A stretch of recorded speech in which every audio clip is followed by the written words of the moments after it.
হঠাৎ প্রবাসী সাংবাদিক ইলিয়াস হোসেন আমাদের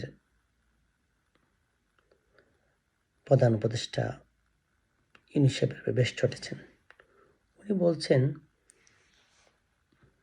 আমরা আন্দোলন করে হাসিনা সরকারকে ক্ষমতা থেকে নামালাম, ইন্ডিয়ার বিরুদ্ধে কথা বললাম, আপনি এসে ইন্ডিয়াকে বেশ সুবিধা দিচ্ছেন, ইলিশ মাছ পাঠাচ্ছেন, আম পাঠাচ্ছেন, আদানির কাছ থেকে আপনি আরও বিদ্যুৎ বেশি করে কিনতেছেন, তাহলে আমরা কী জন্য আন্দোলন করলাম?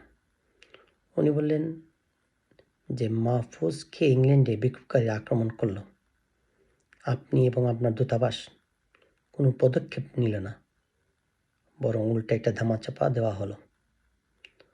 আমরা আগে থেকেই বলতে চাই, জাতিসংঘে যখন আপনি যাবেন সাধারণ সভায়, আপনি বেশ লোকজন নিয়ে গেলেন এবং যে কোনো একটি আমেরিকায় একটা দুর্ঘটনা ঘটবে, আওয়ামী লীগ বিভিন্ন পদক্ষেপ নেবে, আপনি কোনো পাত্তাই দিলেন না, বরঞ্চ যাদেরকে নিয়ে গেলেন তাদেরকে বিপদে ফেলে উল্টো আপনি নিরাপদে চলে গেলেন।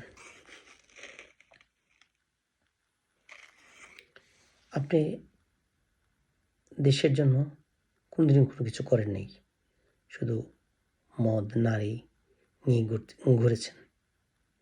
আমরা আপনাকে নিয়ে আসছিলাম ইন্টারন্যাশনালি কিছু সুবিধা পাওয়ার জন্য, এখন দেখলাম হিতে বিপরীত হয়ে গেছে।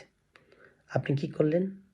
আপনার কিছু আত্মীয় স্বজন, আপনার কিছু পরিচিত লোককে সুযোগ সুবিধা করে দিলেন, তারা দেশকে লুটেপাটে খাচ্ছে।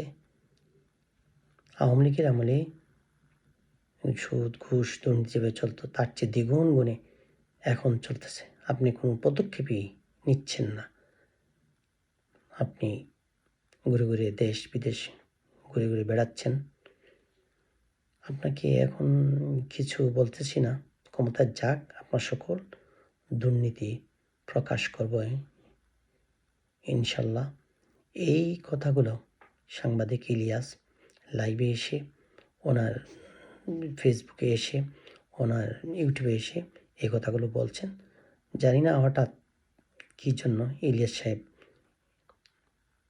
আমাদের প্রধান উপদেষ্টার উপর চটেছেন, আপনারা ভালো করে জানেন। ধন্যবাদ।